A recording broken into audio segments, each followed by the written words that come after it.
Hi, everybody. I hope everybody's doing okay. Again, putting up with this heat wave and never-ending Indian summer.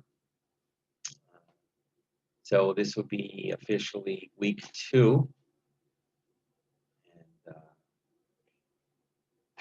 we had a holiday last week for Columbus. So as I look at my calendar, you will actually be receiving this on October the 19th, okay? Because the 12th was Columbus Day. And like I said, I hope everybody's doing okay. I hope this is an interesting class for you. Some rare material. I'm learning things I didn't know, so I obviously want to share them with you. So that's why I picked this book. I thought it was very interesting. I looked at a lot of books, and they just didn't really give the information that's what needed for the description of this class. So, like I said, I hope you enjoy it. I'm enjoying it, and any new information as a Christian or person not of the Christian faith, then you learn. And as you see, if you look behind me, I'm where is this? I'll ask my Korean students. Maybe they'll send me an email. Let me know if you can guess.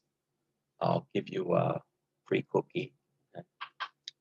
So anyway, today will be the cross-cultural decisions of the Bible. So we'll get into this, right?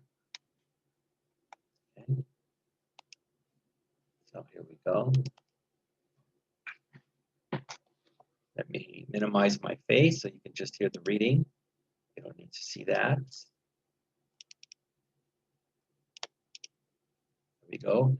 ENG 106, course code, cross-cultural communication. And you know we're doing this with a Christian theme. So week 2, today again is for the 19th of October. Okay, so I'm going to try to go a little step by step. I had to cut these pages in half for you, so it might be easy for me to jump ahead. So again, for Yishuan and Awani, my page counters, I'm going to be starting, this is chapter 2, you see, and I'm going to be starting on 9. So I'm going to go 9, 10, 11, and then I'm going to jump to 15. So hopefully I catch myself when I do that. And this course, not like the speech course, that has to be a little different, but this is our normal one. I'm going to read for a while and then ask you questions from the material. I'll have to put them on the whiteboard, okay? All right. So without further ado, Chapter 2, the cross-cultural design of the Bible. Remember, that's the design of the Bible, not the actual presentation. So even with the design, we're talking cross-cultural. And right here, how do we know the Bible was designed to be cross-cultural? Yeah, how do we know that? It is easy enough to pull phrases from the Bible and interpret them according to our culture.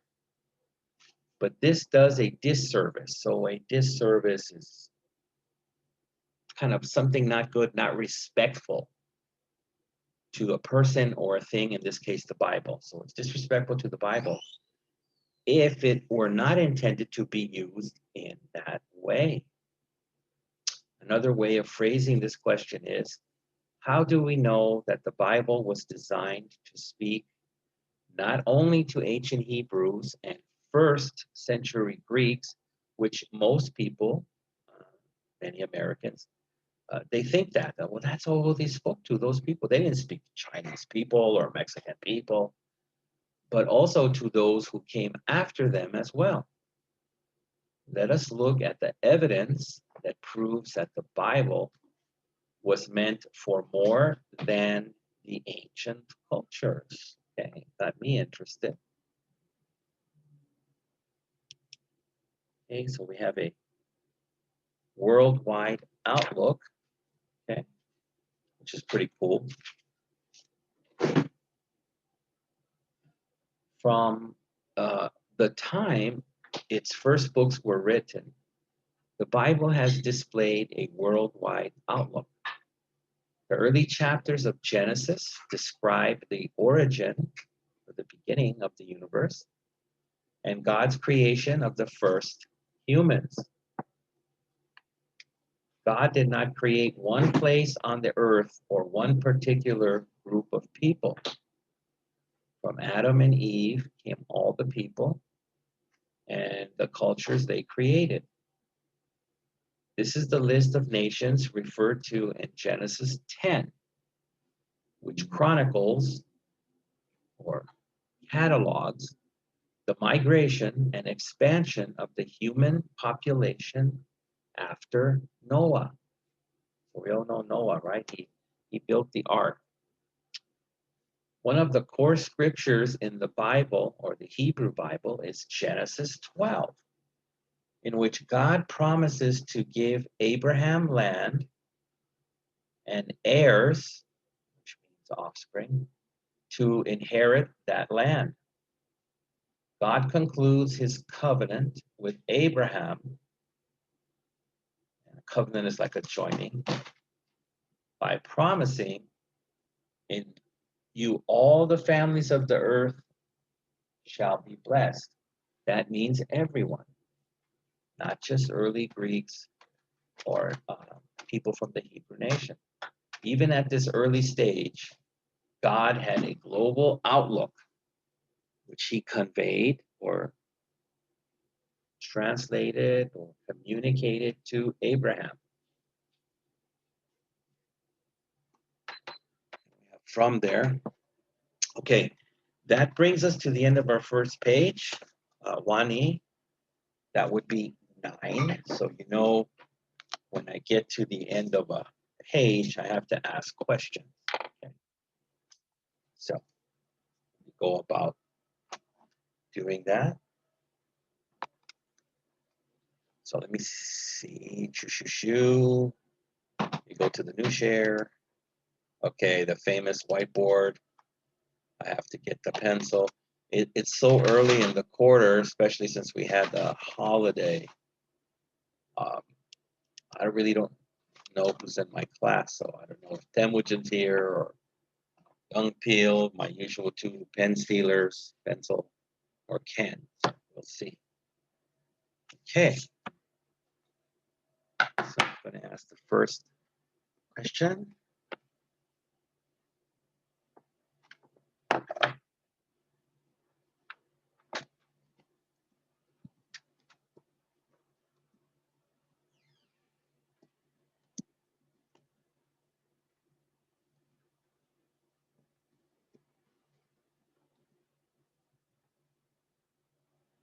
I'm sorry, getting too excited, too far ahead of myself.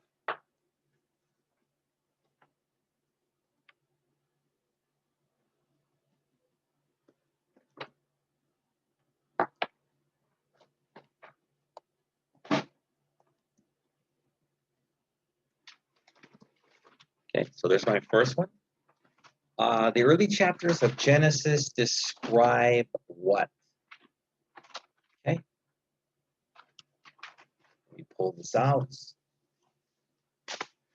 Okay, so hopefully I don't get funny young Korean guys that say, oh, you're talking about the Korean card, the Genesis. No, I'm not. Okay. Okay. On to question 2.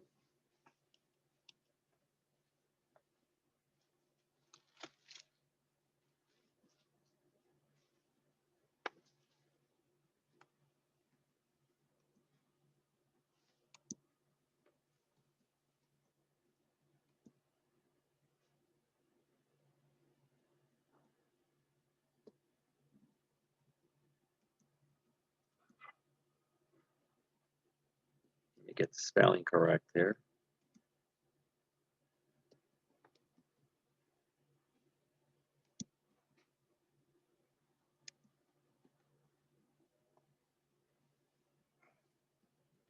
Okay, question 2. I'm only going to ask 2 on the first page. What does God promise in his covenant with Abraham? He promises something. He does not promise to loan him $5. It's not what that's about. Stretch it. Come on. Yay, we stretched it. So I'll give you a few minutes to answer those. Let me make my markings.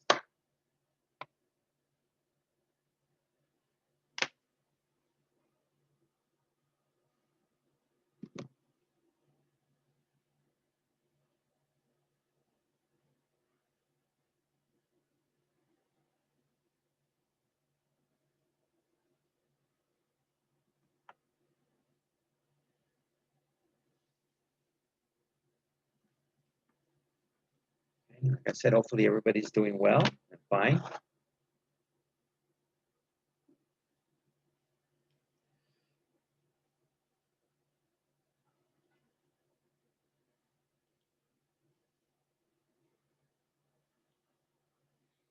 Okay, so let me go for the eraser.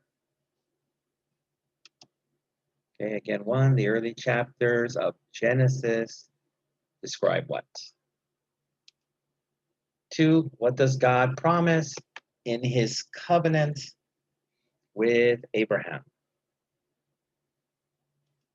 Okay, so let me go back to the material. Okay, so you see here, we ended with from, and that brings us to the bottom of page 9, which is our first page. So let's move on. We should be on 10. So it said from. So from the beginning, it was clear that the Jewish people would affect or influence the entire world. Notice that the Bible does not say some of the families, right? Certain groups only. It says all of the families will be blessed through the Jewish race, the descendants of Abraham. Okay? So that includes everybody, you too.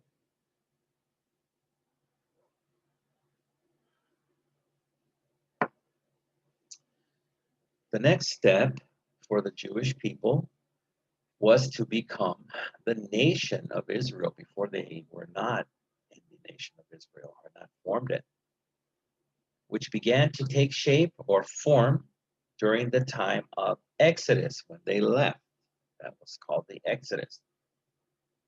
God used Moses to lead the Israelites out of Egypt, where they were slaves, and into freedom.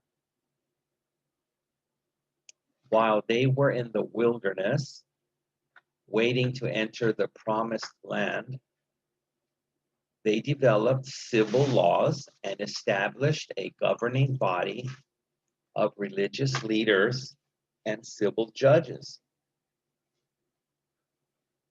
God established Passover, the feast of unleavened bread, as an annual event to remind the people of how they had been delivered from slavery and bondage, where they were held in chains, in Egypt. Interestingly, God also made a provision for those who were not Hebrews. Exodus 12:19, which is a verse in the Bible, explains that if a stranger did not follow the rules of eating bread without yeast, that's unleavened bread, he or she was to be isolated from the main group. Verse 48 states that those without Jewish blood can participate if they are circumcised. So that's where they cut a man in a certain area. So I guess you can guess that area. This shows that God was open to letting outsiders participate in Judaism and worship the Hebrew God. The worship of God was not to be limited to just one race or culture. like what a lot of modern people say that have not really studied the Bible, right? It's kind of like a stereotype, you know.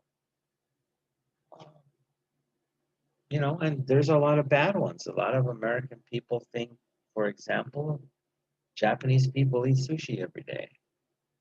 You know how expensive sushi is? That's not a possibility for many Japanese people, you know.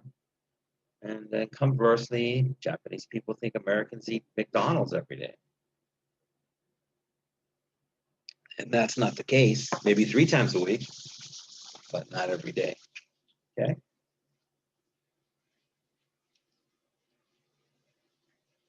Okay.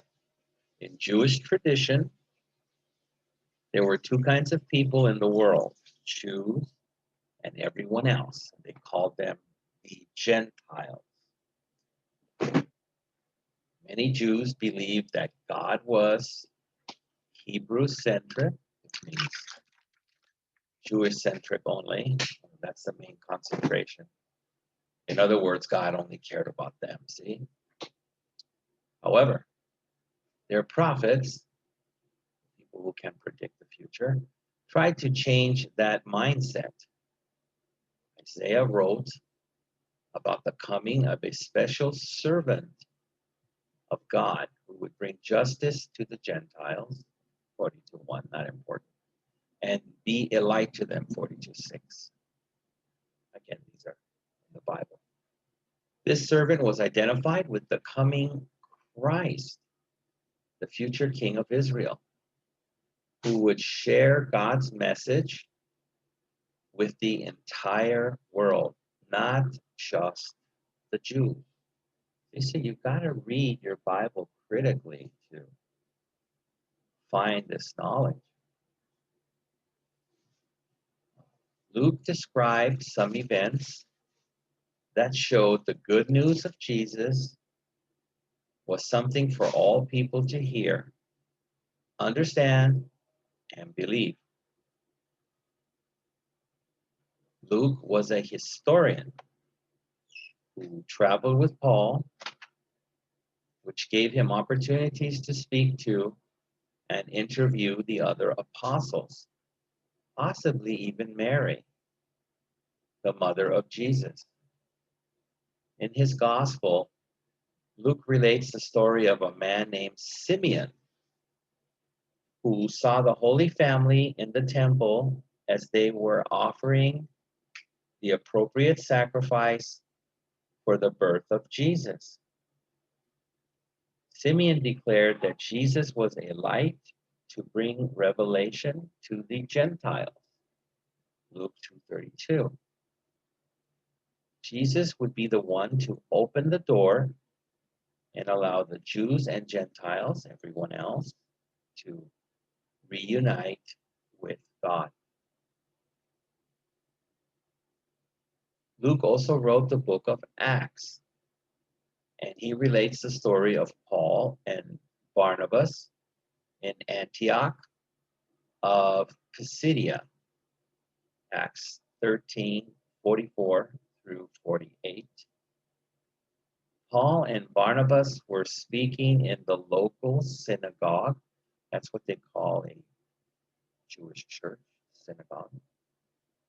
All was fine until a large group of Gentiles entered to hear what the 2 men were saying. This riled the Jewish leaders. Riled is a term that's kind of disappearing in English. It means made someone very angry. My father used to say it when I was a kid. He used to say, "Don't rile me up," which means don't make me very angry. I have not heard this term maybe 20 years. It's kind of disappeared. Okay. So that brings us to the bottom of 10. We have finished 10.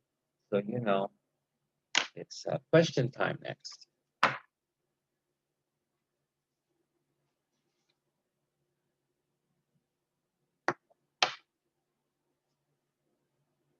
Thank you, Paul. Okay. So we'll hit this screen.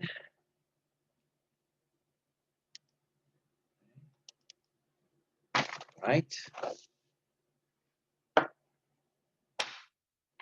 Get the pencil.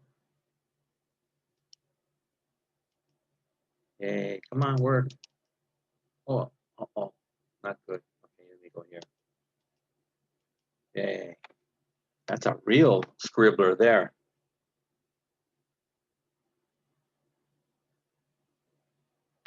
Oops, this is question 3. Sorry about that. I'm getting used to the new quarter.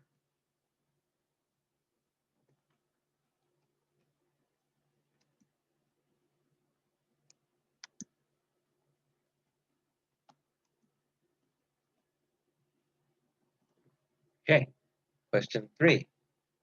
Verse 48 states what? What does it state? What does it say? It's important stuff. What does it say? Easy one there, right? But the answer is going to be a little long. I got a short question. Usually I write a long question and you get a short answer, but this one's in my favor, okay?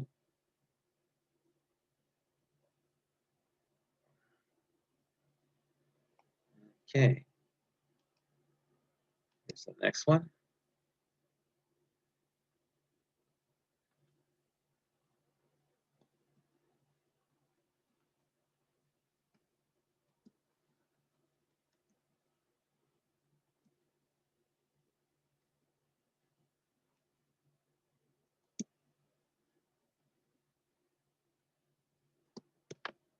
What does this ultimately mean? So this is usually where I have Temujin. What is what? Oh, you didn't say anything. I don't know. Call the police. I need a Starbucks. This is connected to 3. So once you get the answer to 3, which is verse 48 states what, then once you have the answer, you have to say here, this is connected. Well, what does this answer ultimately mean? Okay. So let me stretch this one. Okay. Let me give you the customary few minutes.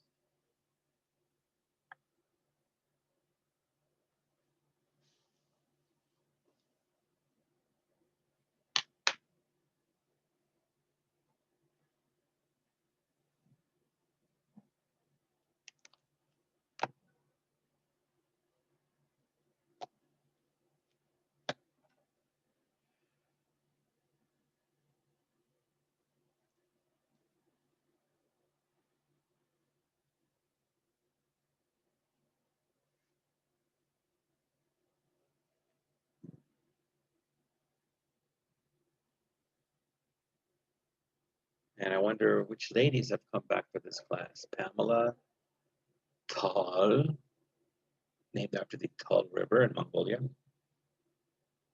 Inky. Oh, I know Caroline's here. Caroline will always come here to me. Did you get my assignment? I'm angry. So I know she's here. Okay. All right. Like I said, 3 it's going to be a little long to get the answer. It's not a short answer. 4 is also not a short answer. So I'm giving you a little more time. But at least write them down and you can go over the video later and watch it again and get your answers for sure. Right?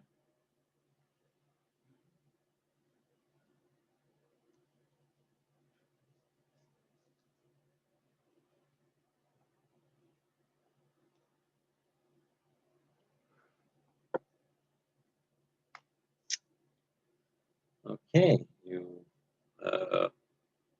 wrapping that up, I hope. Okay, go for the eraser.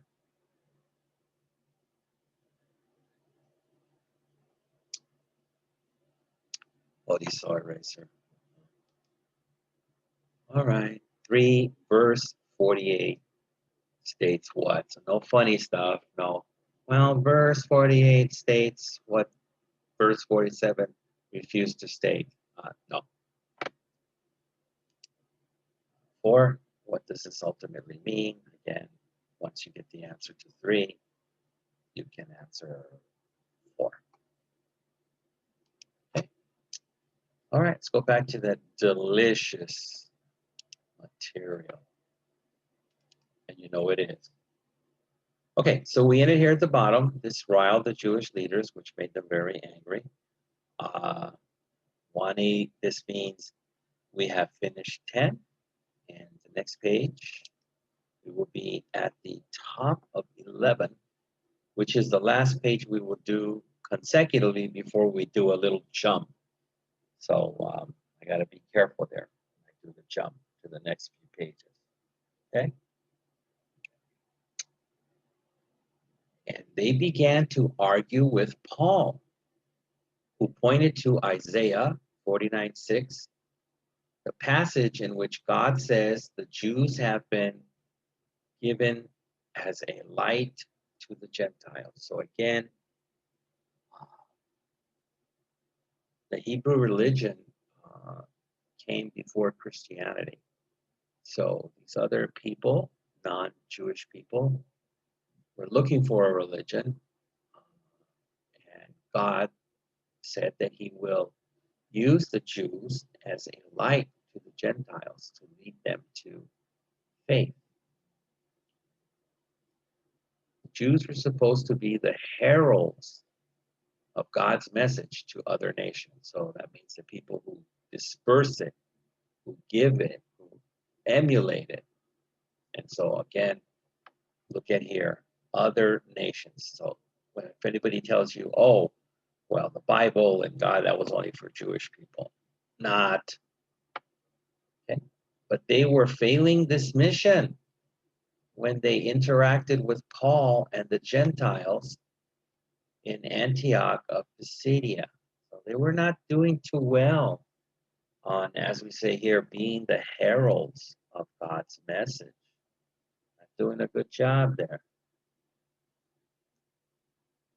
Chapter 3 of the book of John describes a conversation between Jesus and a religious leader named Nicodemus.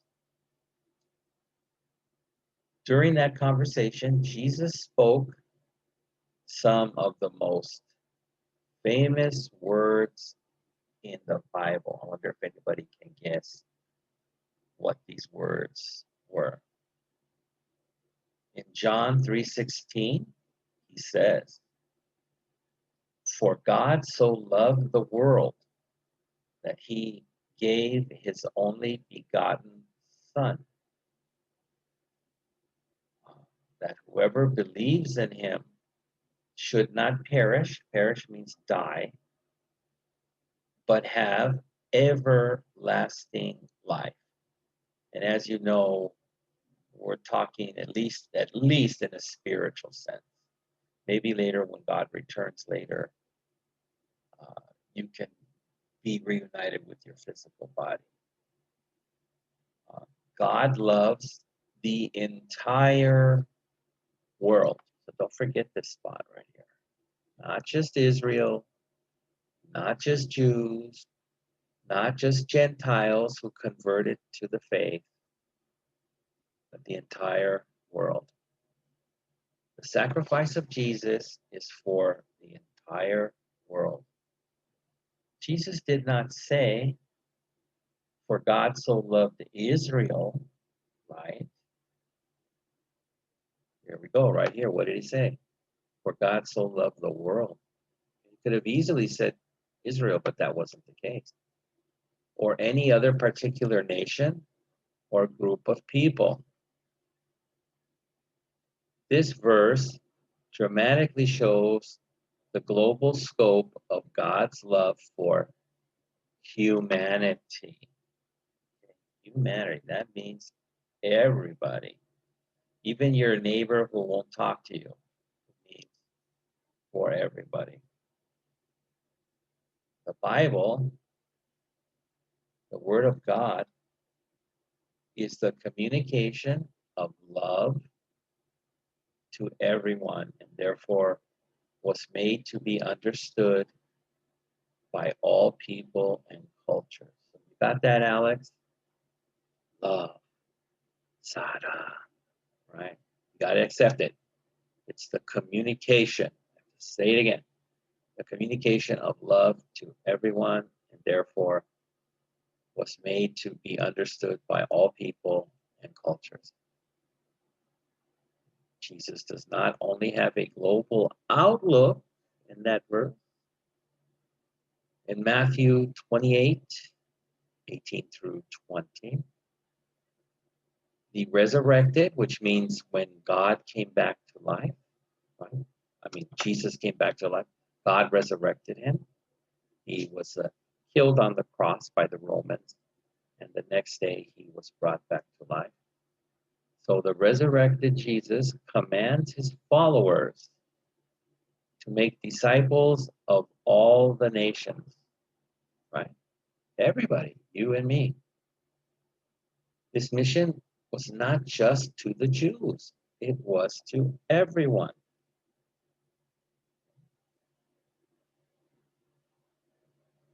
Right? So that brings us like towards the middle of page 11. Do this. Okay. Now we're going to do the bottom half. The disciples were to teach all the people what Jesus had taught them, which meant the message had to be culturally relevant to all the different groups. Okay, relevant is the key word. Relevant means that it has to be culturally understandable and important to all the different groups. It just could not be the Jewish method, right? Or the Jewish style. So it has to be changed for each group so that they can easily understand it.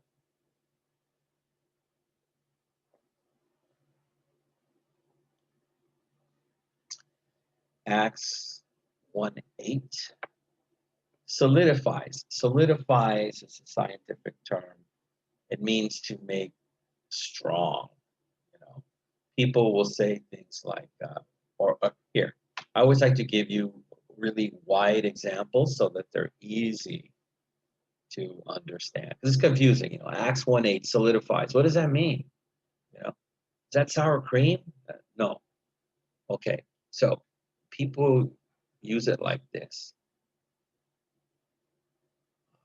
Let's say you're, you know, okay, Temujin, you're dating Tal. And, her father talks to you. And he tells you, I don't know how to say it in Mongolian, sorry.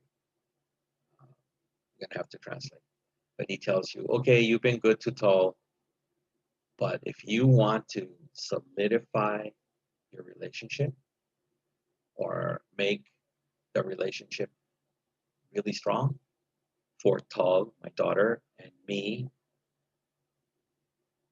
you will have to buy her a diamond ring and ask her to marry you. And this will make the relationship strong. If you just fool around and like, yeah, we're dating, I don't know what's going on, I don't have a car, my shoes hurt, it's not going to solidify anything. But you want to solidify your relationship with me and my daughter, she's looking to get married to a good guy. Okay, stop going to Starbucks every half hour. So that's what solidifies means. This mission statement, as the message, was to be taken to the end of the earth. So that doesn't mean, okay, we have a point on the map and take it there. That just means the end of the earth, it covers the whole earth. So people go to all the nations, all the continents, all the cities, and take the word. That's what that means. Not just like, well, I'm going to race you to the end of the earth and that's it. Not what that means at all. Okay. Revelation 14:6 through 7 describes an angel of God who has been given the gospel to preach to everyone on earth. An angel. Oh, you guys believe in angels? I hope so. We're all supposed to have a guardian angel or an angel who protects us. And I'm not sure if that's true. Well, maybe it's true. So it sounds nice, though. It's a really nice thing. It's better than someone saying, "Oh, you have a guardian devil." What? And he's gonna try to get you in trouble a lot. It'll make you happy. No, thank you. I can get in trouble on my own. Okay, it's better to have a guardian angel. So we're here. No one was to be excluded or left out. Even Purevi. You're included too, Purevi. Revelation 7, 9 through 17 shows the result of this global vision. Global. There it is, repeating itself. In this passage, people from every nation, tribe, sometimes let's say from Japan or Korea, you guys for the most part are a monoculture. It's, 90-something% Japanese. The only other people you have there are maybe Okinawans. Most of them by now are mixed with Japanese. And then also the Ainu, the small tribe in Hokkaido, right? But otherwise, when I mention tribe, now people from here, United States, have no problem because, for example, the American Indians, everybody, talks about, well, what tribe do you belong to? I'm a Mohican. I'm an Apache. I'm a Cherokee. I'm an Apache, a Cherokee. What is the other one? Algonquin. Yeah. So there's a different tribes. But like in Japan or Korea, it's like I'm a Korean and that's about it, right? There's no other natural people from the country. And I guess even in China, they'll say, well, we're mostly Han, but we do have some ethnic minorities, but they don't call them tribes, right? Because they are so different. Well, the American Indians are all Indians, they're just different tribes. Okay, so in this passage, people from every nation, tribe, and tongue, which means language, are seen in heaven with God. Wow. Everybody. Having accepted the message of the gospel. Remember, the gospel is the good news. The gospel is contained in the Bible. You have to accept the message as true. People from every culture understood the good news, which is the gospel. God had communicated and now lived with God for eternity. So again, that's what I call in a spirit form. But there is something that happens towards the end of the earthly times called the rapture. And then, when God comes down to fight the devil, later I'm told people will, can reunite with their bodies. But for the most part, you're going to live in spirit. And that's forever. Your physical body just returns to the ash that it came from.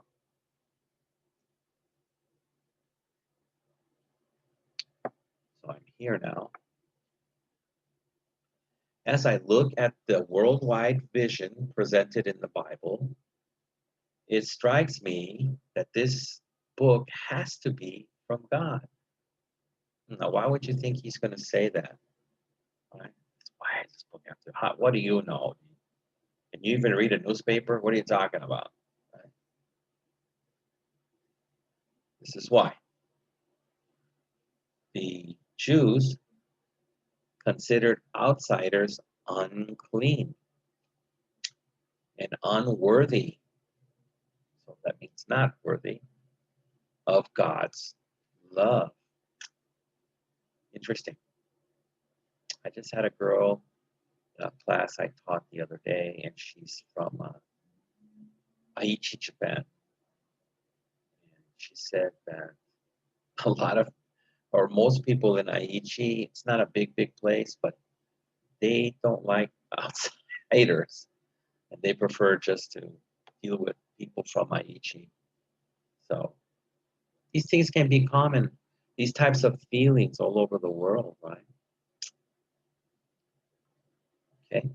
Had they been the primary authors of the Bible, it would not have mentioned an outreach when you stick out your hand to help people to the Gentiles.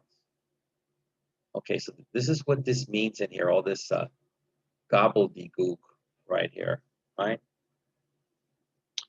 What it means is, since the Jews considered people from the outside unclean and not worthy of God's love,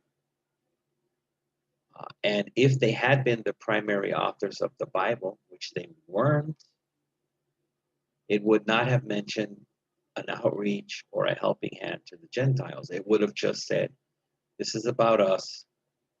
We are the chosen people. Nobody else. Everybody else, go home. But the Bible was not written by just one group, right? And since it wasn't, that's where you get the mention of the help extended to the Gentiles and showing that the Jews should be the light for them. Okay.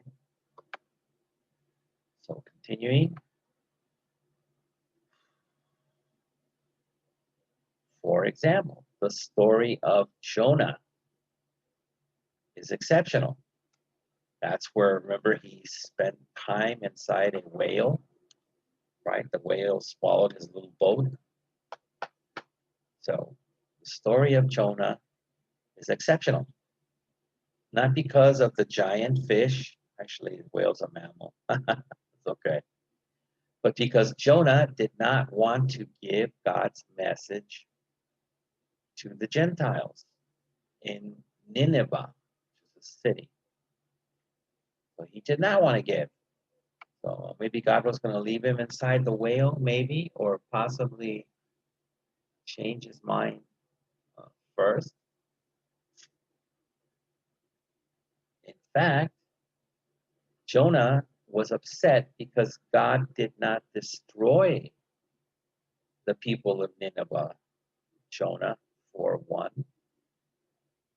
Jonah, always hear Jonah and the whale. Jonah is a prime example of what would have happened had the Bible been invented and written solely by humans. So this brings up another tangential point here. You know, humans, we're flawed, right? And flawed means we, you know, there's certain bad things that we do just because we are human. We don't have to feel bad about it in the overall sense. It's just um, acknowledging our humanness. I'll put it on a lower scale so people don't get upset. But I heard a guy on the radio today, and he was talking to this lady, and oh, you got to eat healthy, you got to do these things. And he asked her, do you ever cheat on your healthy diet and, get a pizza or go have a couple of donuts? And she was just being defensive, a normal human trait. So she says, no, never, which, it's probably not true. She's not a robot. And then she asked him, and he said, yes, of course. There's a number of times I've broken down and had a pizza or a donut, ice cream, you name it. He said, why? Because I'm a human being, right? And we make mistakes and we're flawed. Human beings are not robots. We are not perfect, right? So here, the thing that's bad is that whatever anger that Jonah had against the people in Nineveh, he wanted them destroyed. So if the Bible had only been invented by humans and written solely by humans, the people of Nineveh would have been destroyed and probably not put in the Bible. But again, God's hand of mercy was placed there. Okay? So it's nothing wrong with realizing, like people used to say, well, I have a bad side and a good side. You know? But now people want to say, oh, no, I'm perfect and I'm 100% good. And I don't think so.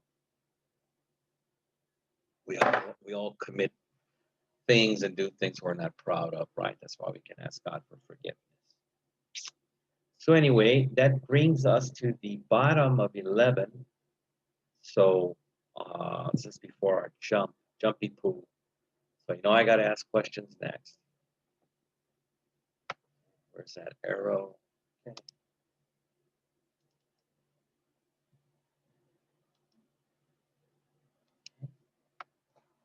So this brings me to question 5.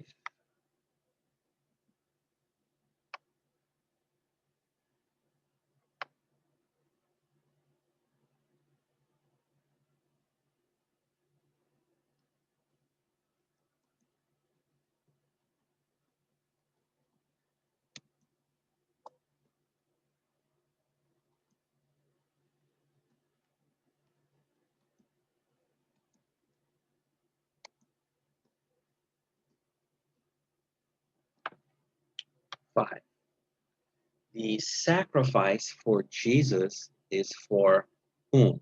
We don't say what, because what connotates something that's not alive, right? A wall, a car, a door, and humans are alive, I hope. Some not spiritually, just physically. So that's why we say the sacrifice for Jesus is for whom. So let me stretch this out a bit. Okay, so again, no funny answers, my guys. Usually the girls don't put funny answers unless they're upset. So the sacrifice for Jesus is for whom? Not Colonel Sanders, aka KFC Haraboji, not for Ronald McDonald. Okay. Right. On to question 6.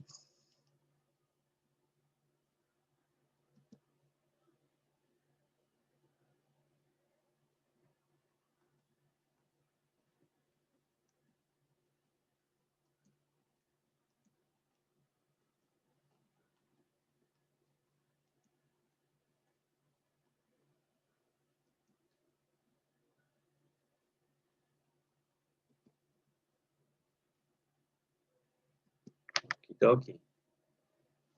6. What does the resurrected Jesus command? So remember, the resurrected Jesus is the Jesus that has come back to life after having been killed on the cross by the Romans. Next day, he arose and left his burial spot. So this is the resurrected. So it's a very specific time. At this time, he's resurrected. And what does he command, right? Who's it for? Bura bura, right? So let me stretch this and give you your time to write these down, okay?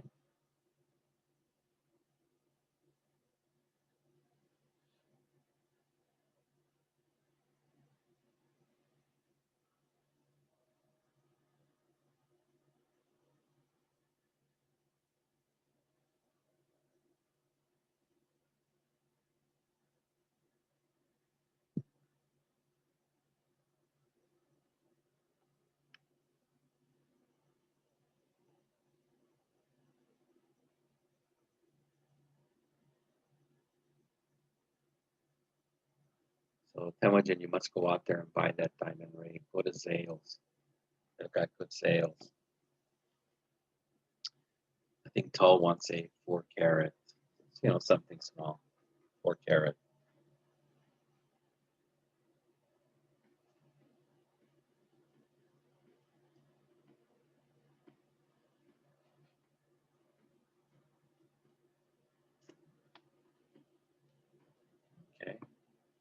Lesa, hope you're doing good. I think you're back in my class. It's good to have you, Lesa.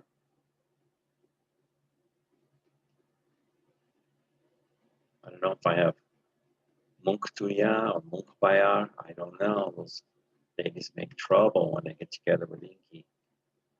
So I'm not sure.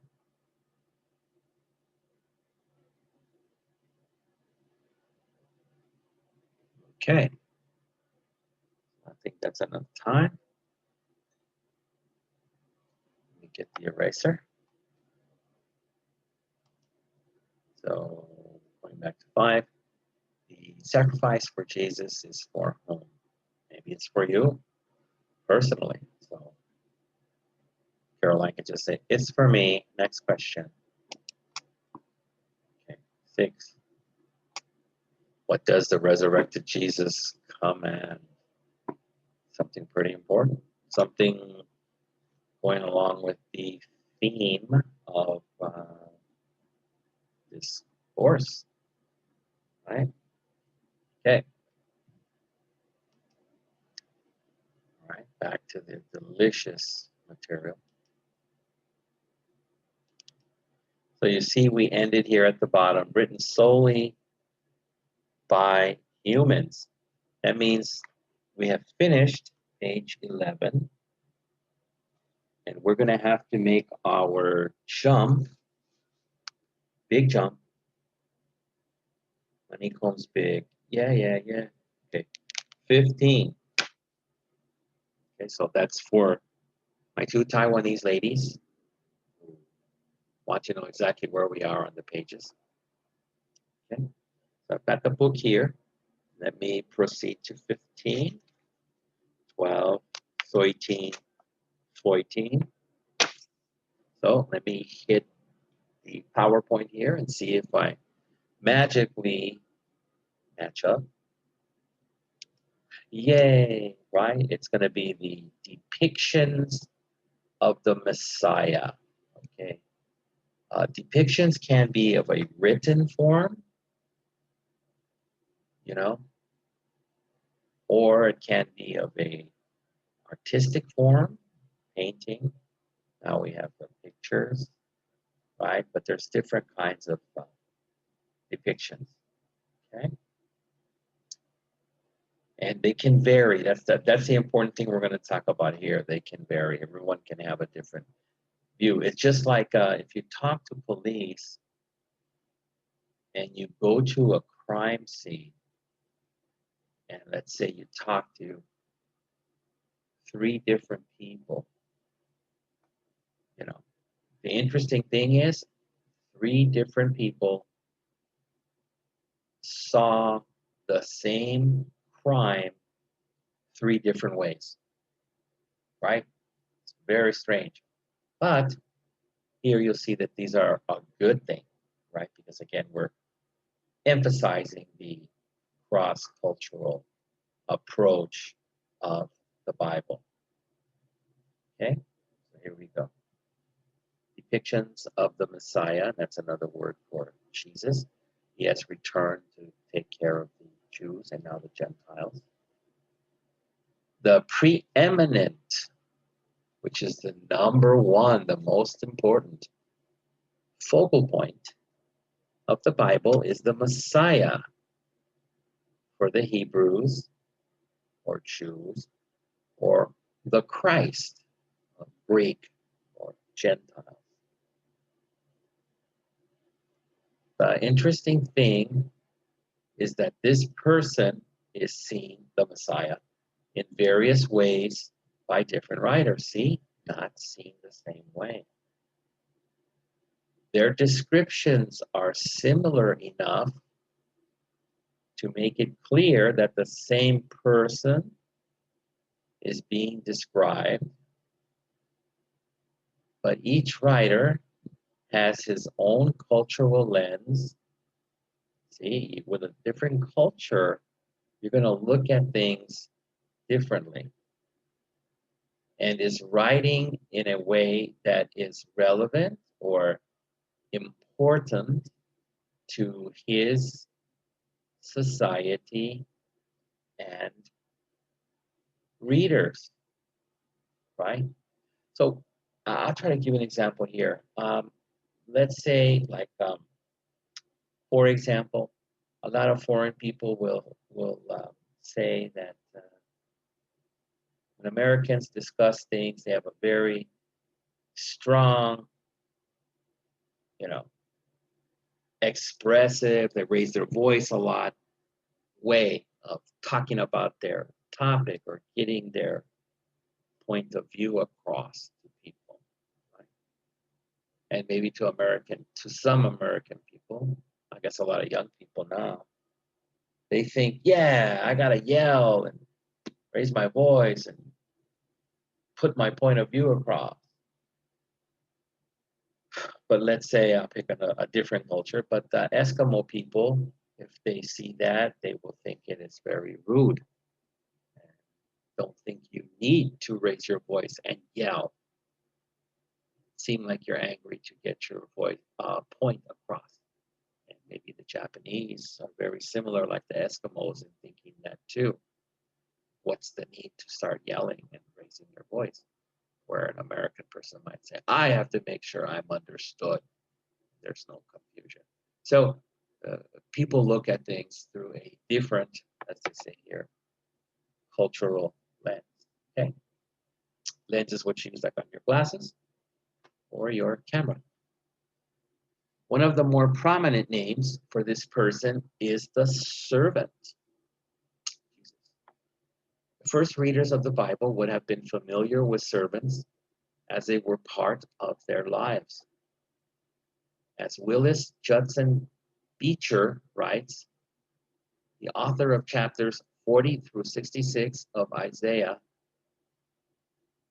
being a Hebrew-speaking person, follows the Hebrew idiom where he applies a personal name to a nation. In other words, when he wrote about the servant, the writer was using an idiom that was culturally accepted by the Israelites. So if you can't think of an idiom, every country has them. Many of them are unique for the culture and the language. But some do match in other cultures. Like I know we have a saying here, the early bird catches the worm. And in Japan, they have the same, I forget something, Sanwa no Toku wa. But, it means the bird that gets up early will eat breakfast and get the worms. The birdie that wakes up at noon and is hungry will go out and all the worms will be gone. Okay, and they have the exact same one in Japanese. We tend to use that here for that idiom for looking for a job. So if I go out early and hit the companies early and put my resume out there, there's a good chance I'll get a job. My buddy who says, I'll wake up late, I'll go have lunch, I'll look on the internet, and then I'll go in the late afternoon for looking for jobs.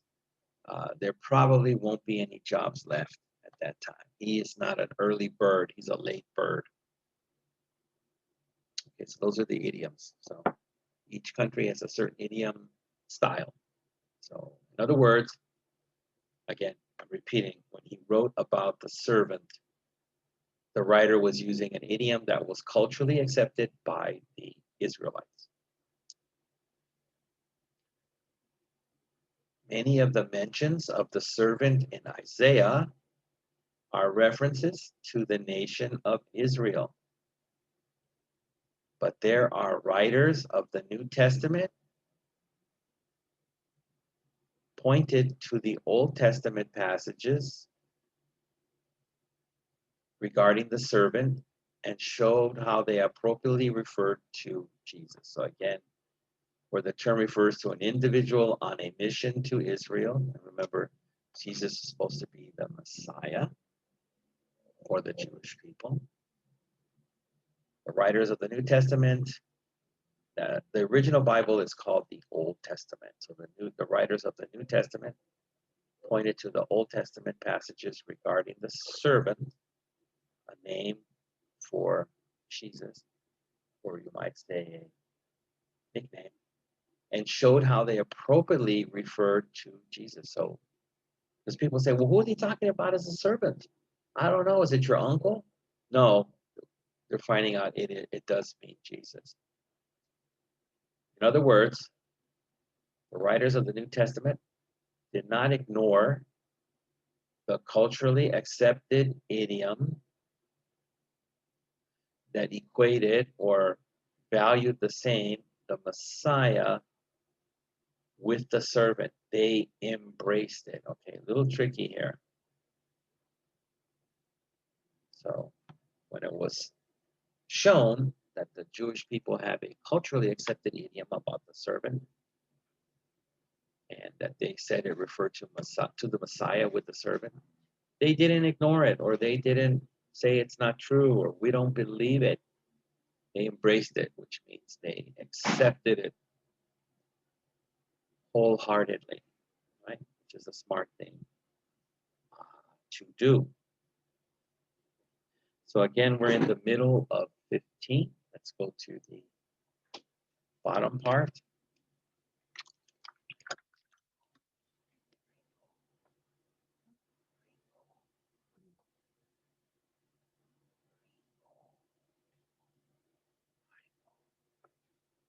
Okay, Messiah was another term that was popular with the prophets during the divided kingdom.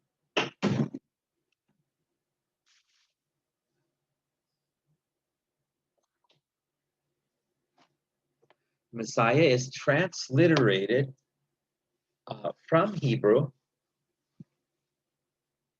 and our English word Christ is from the Greek translation of the Hebrew word. So many translations there, from the Hebrew to the Greek to the English. It simply means anointed one. Okay, anointed, that's going to be difficult. Now, some American people with no religious background don't understand the word anointed.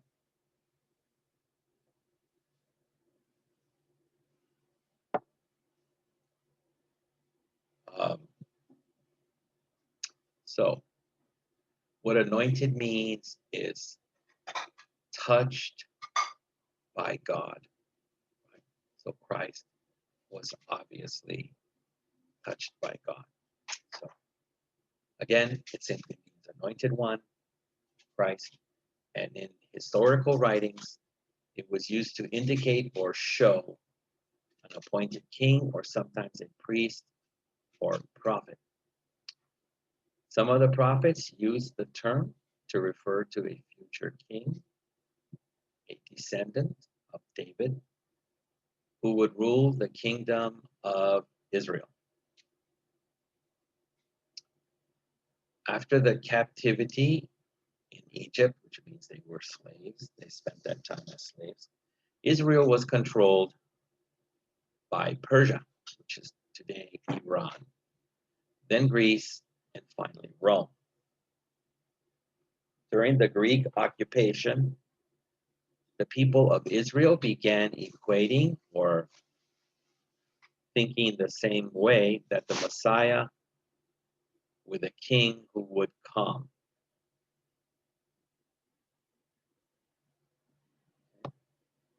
Lead Israel to freedom and then set up a new independent kingdom. So they weren't really thinking of a Christ, but a regular king.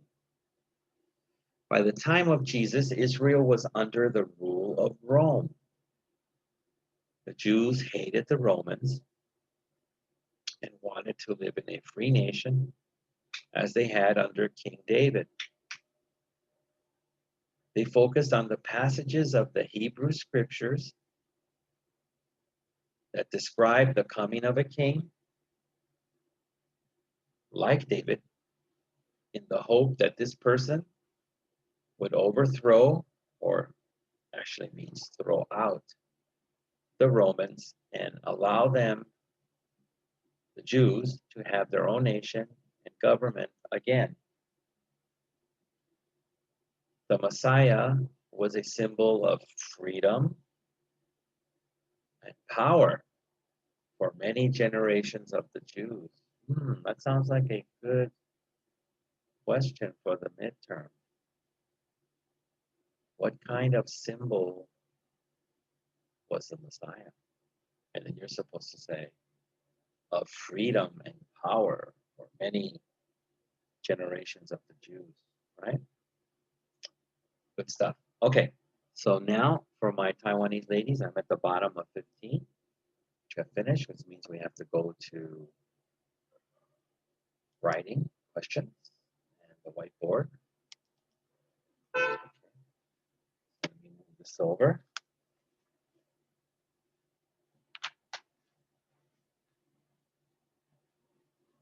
Okay, let me get that pencil. Okay. Markings. So here we go. And this is question 7. Whoops, what happened here? There we go.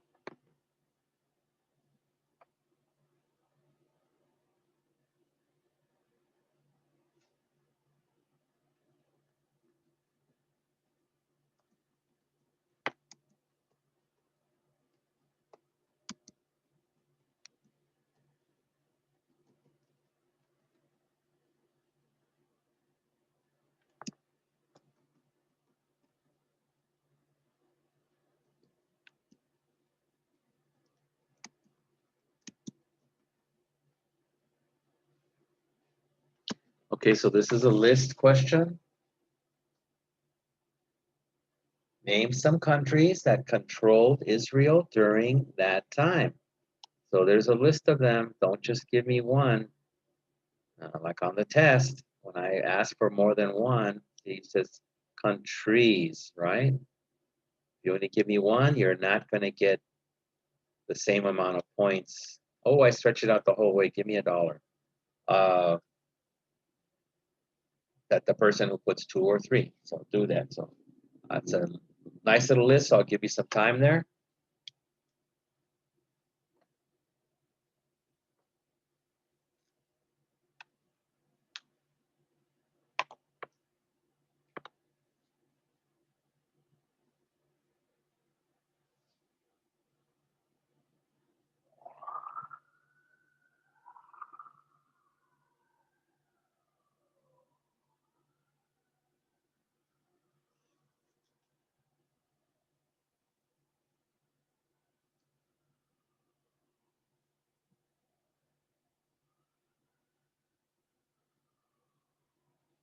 I mean, I could give you a hint. You know, it's at least 3 or maybe 4. So don't put Korea, Japan, and Hong Kong. No.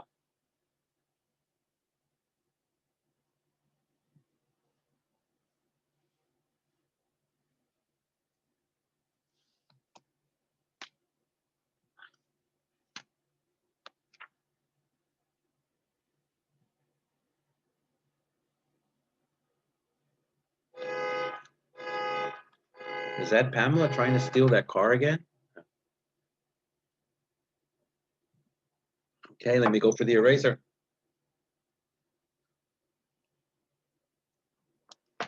Again, name some countries, not one, that controlled Israel during that time. Okay, back to the material. Okay, so you see we ended here at the bottom of Jews. So that's the bottom of 15. So we should be approaching 16 now. Okay, good luck even to me on this word. Hasid. Another term found in the Hebrew scriptures is translated as Holy One, Merciful One, so it means that that person has mercy, Godly One, Gracious One, and in the plural as Saints. This word is only found in poetry and refers to God's favor being on or flowing through someone. The people believed that particular favor would be shown to the Messiah, which again turns to be Jesus. God's Son is another term used to identify the Messiah. Although it generally refers to the King of Israel, a descendant of David, this term becomes prominent after its use in 2 Samuel 7:14, when God promises David, I will be his father, and he will be my son. So remember, that comes from God to his son. From that point on, the rightful kings of Israel are referred to as sons of God. This passage does not describe Jesus, though, because the next sentence contains the phrase, if he commits iniquity. Iniquity is not a good thing. It's like another word for sin.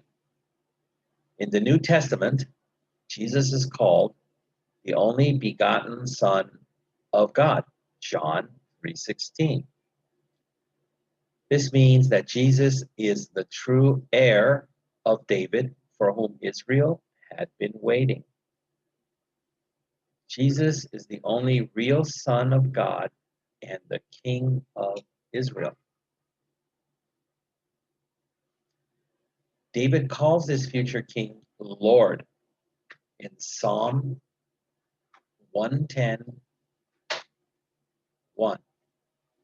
David was the high king of Israel. All the kings who came after him would follow his authority. Now we're going to go to the bottom part of 16. However, this particular king would be greater than David. See, there's a difference now. We're talking about the human David versus the spiritual Jesus. Jesus posed the question to the religious leaders, which means asked. Posed is asked. If David called him Lord, how could this person be David's son? Luke 19:41 through 45. The people of Jesus' time were looking for a human king, but Jesus used the words of the Hebrew scriptures to show that this person would not only be David's heir, but the heir of God, who is higher than David. The New Testament writers frequently use Lord to refer to Jesus. The Greek term kurios reflected the Hebrew word for God, Adonai. The New Testament writers expected that their readers would understand the importance of the word based on their knowledge of the Hebrew scriptures. Many of the first Christian converts to Christianity were Jewish or had converted to Judaism and would have been familiar with the scriptures. Other terms are used in both the Hebrew scriptures and the New Testament. The elect or chosen one, branch or flower, regent, high priest, last Adam, word, but he was the word, wisdom, and redeemer. to name a few. The point is that God was not satisfied with using just one term to describe this coming Savior. God wanted people to see the Messiah in ways that were culturally and personally significant to them. Thus, he gave us not only a broader picture or wider of the significance of Jesus' ministry, but also the ability to see him within our own cultural lenses. So that brings us to the bottom of 16. So you know it's question time.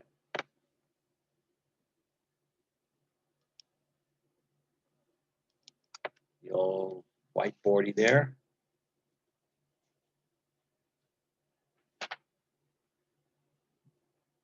Okay, and if you notice, this will be like 7. I think there's only one question. Teacher must be getting soft. What's going on? Only one question? Oh dear. What's going on? Question 8.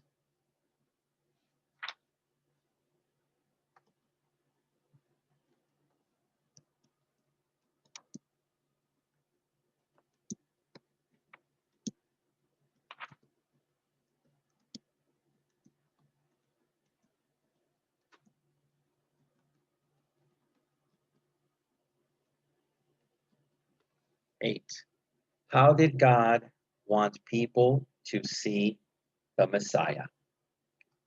So again, be happy. Like 7, the last page was only one question. This page is one question. I must be too kind this quarter because it's getting close to Halloween.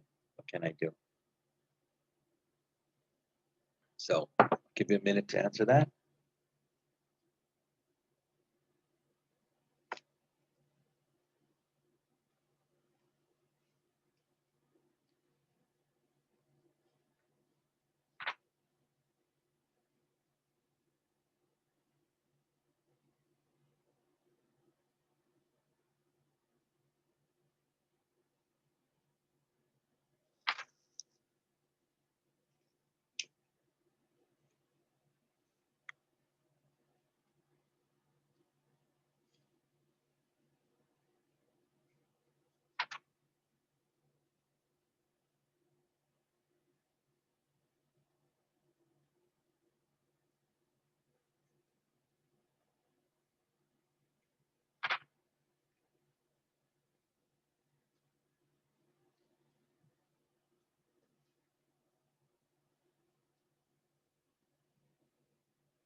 Okay.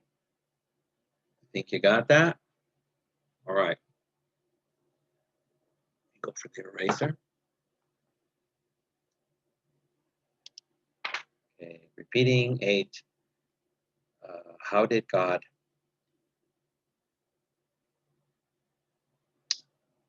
want people to see the Messiah? Okay. All right. Back to the material. Okay. So again, if I look at the book, it said lenses. It brought us to the bottom of 16. Now we move on to 17.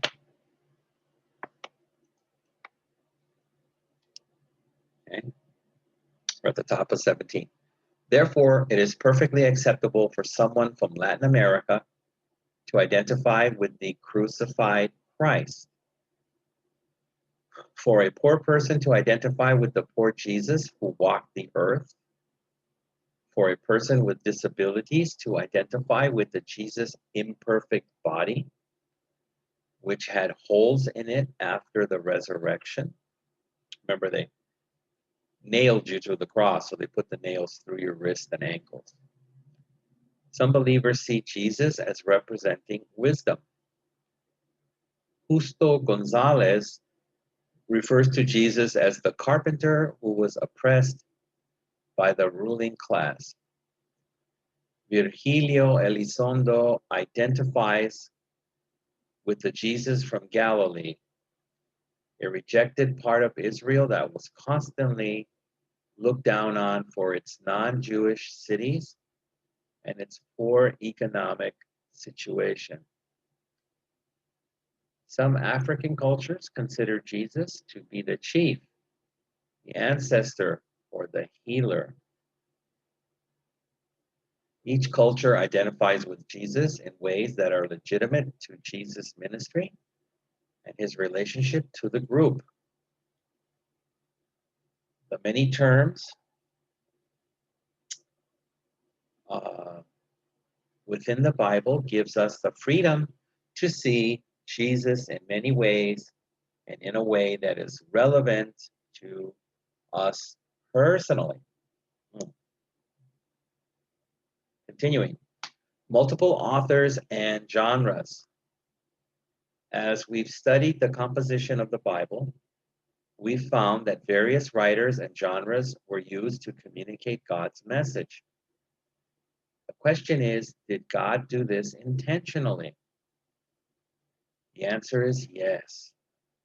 By using more than a single individual from a single culture or one type of literary method, God ensured that many different people would understand the Bible.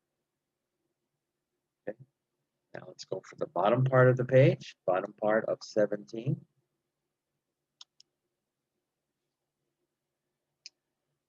This can be equated to a shotgun-like effect. God has used many different projectiles to hit the target, which is to have his message understood by all cultures and individuals. As Smith says, when message and message styles are matched between producers and receivers, the intended meaning is more likely to be formed by the audience. In other words, I have a better chance that you will understand my message if I match any presentation style to a style that you are familiar with and can accept. Surely each of us can identify with a writer or character within the Bible, or latch onto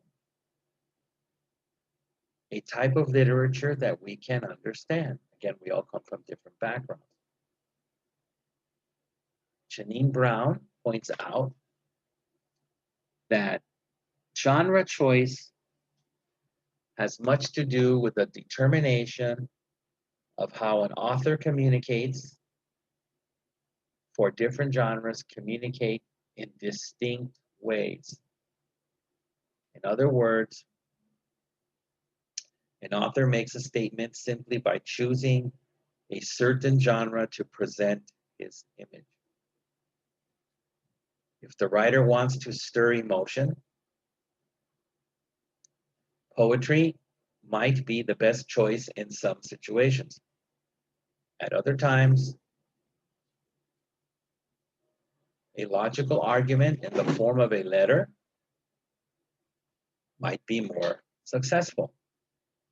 Narratives and stories excite the imagination as our minds fill in pictures of characters and scenes. The activation of imagination also helps the reader or listener to absorb the message of the story. And that brings us to the end of 17, and that is our last page for today. Yay! Right? So maybe I'll trick you and have 10 questions for the last page. You think I'll do that? Students say, yes, but please be kind. We'll buy you a Starbucks. Okay, no, actually, I will be kind. 9 will be the last question for today.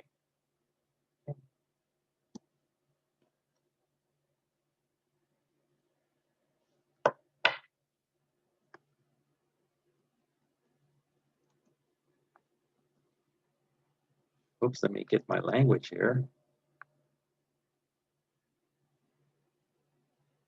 Am I writing correct English here?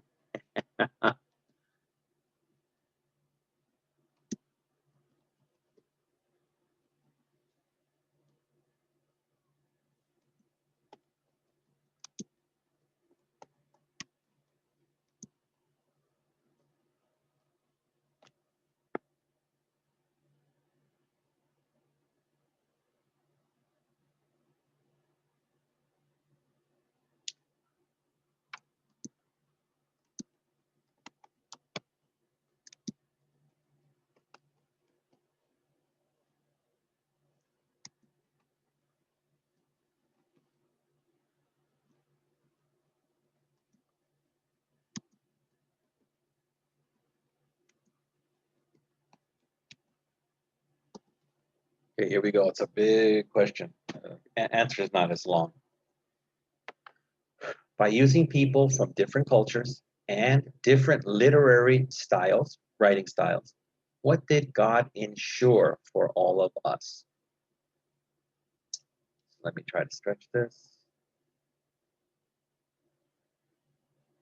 I think that's about as good as that'll get. Okay. So let me give you a minute on that.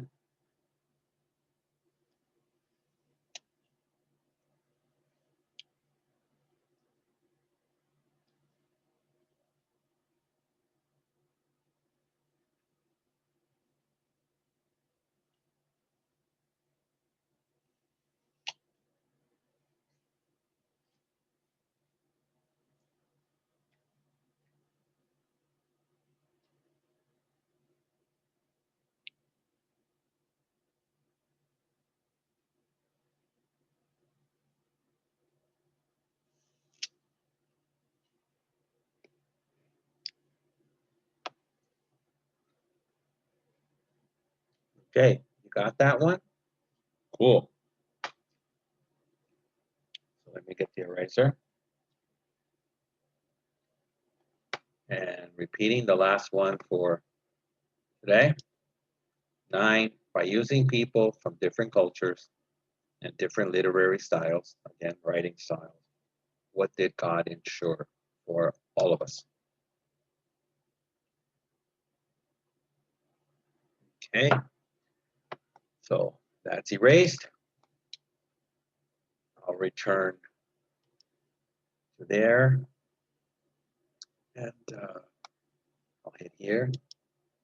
And that's it, people. Thank you for the class, and I shall see you the next week. Okay, bye-bye.